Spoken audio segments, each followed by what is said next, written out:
Entre l'époque où les océans ont englouti l'Atlantide et l'avènement des fils d'Arius, il y eut une période de l'histoire fort peu connue dans laquelle vécut Conan. Laissez-moi vous narrer ces jours de grandes aventures.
Après sa descente du Styx, la Shebek de l'Athos le pirate, le Tugracotan, est en cale sèche.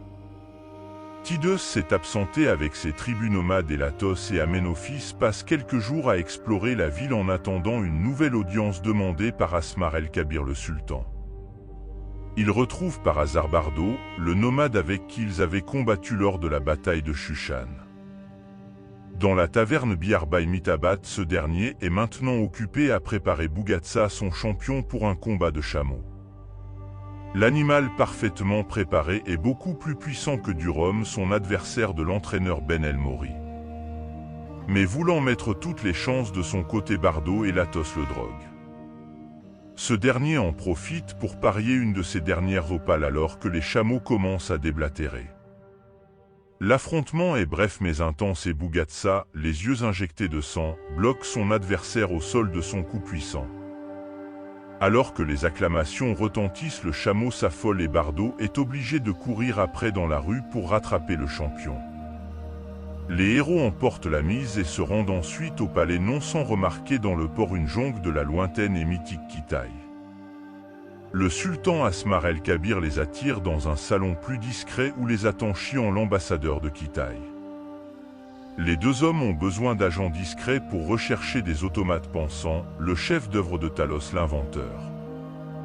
Ces merveilles, fruits des meilleurs ateliers du bazar d'Abadra, ont été offerts 2 ans plus tôt pour sceller une alliance commerciale, mais à peine offerts à l'empereur de Jade, ils se sont échappés de la jonque en tuant quelques hommes sur leur route. Chian montre le bras mécanique d'un des automates d'Idas blessé, et même supposé mort, pendant l'évasion. Les aventuriers analysent le bras à la recherche d'indices tout en interrogeant l'ambassadeur. Les muscles en soie, les rouages fins, la peau cireuse et jusqu'au sable bleu qui coule dans des veines, rien n'échappe à leur talent conjugué. Talo étant introuvable depuis 2 ans, ils décident de commencer leur enquête dans le bazar, lieu mythique où les meilleurs ouvriers de Shem alignent ateliers et boutiques.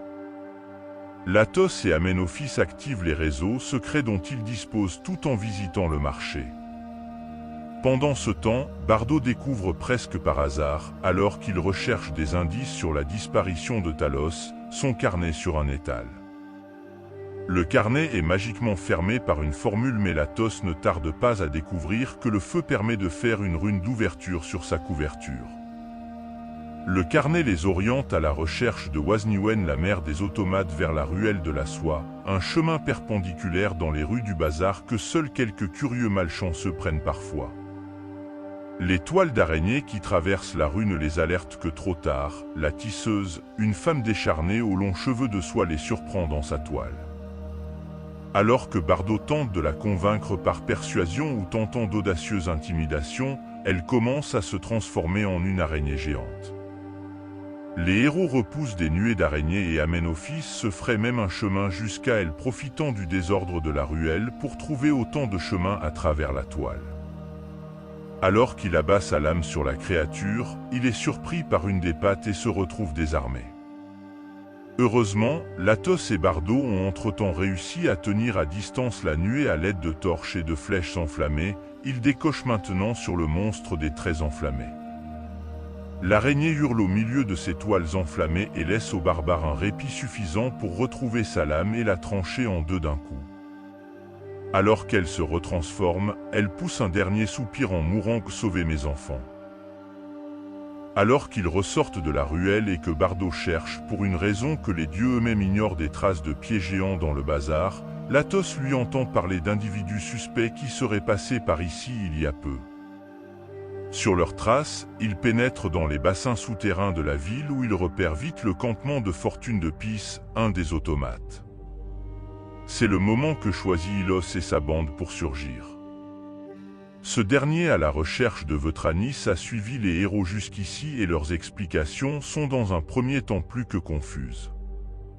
Finalement, Amenophis arrive à le convaincre que lui-même cherche le sorcier et même à le persuader de le rejoindre à bord de leur bateau à sa poursuite. Ce combat évité, il continue à pister les traces de l'automate jusqu'à une caverne à moitié taillée dans la roche et qui, ils l'apprendront plus tard, cache l'atelier de Talos. Arrivés devant le bâtiment dans une large grotte, ils sont interrompus dans leurs hésitations par une énorme araignée mécanique qui descend du plafond. L'ouverture ainsi dégagée éclaire le monstre de pierre, son corps est lui-même le bulbe d'un bâtiment qu'il a dissimulé à la surface et ses pattes énormes pourraient broyer un homme.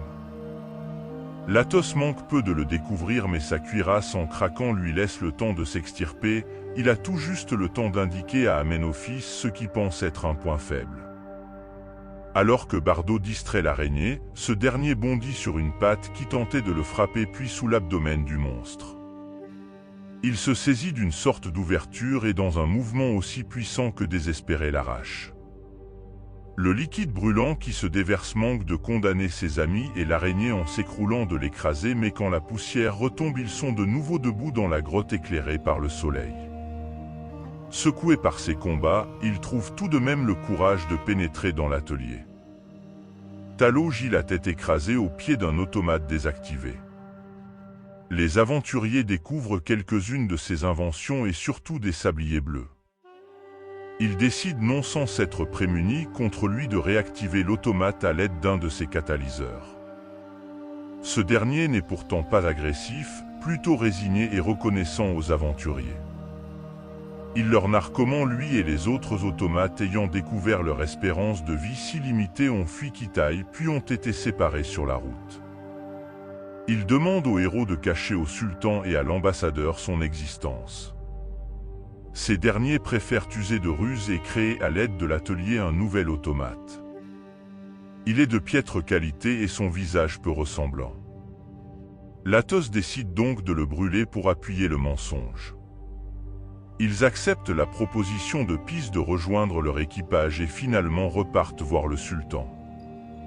Ils arrivent à convaincre ce dernier et l'ambassadeur de leur mensonge, empochant une large récompense et acceptant une invitation à la cour de l'empereur de Jade. Depuis les quais, les curieux qui observent la jonque n'entendent pas sous le pont d'une chébèque les chants de Latos, Bardo, Amenophis, Ilos et Pis qui trinquent à la victoire de Bougatsa.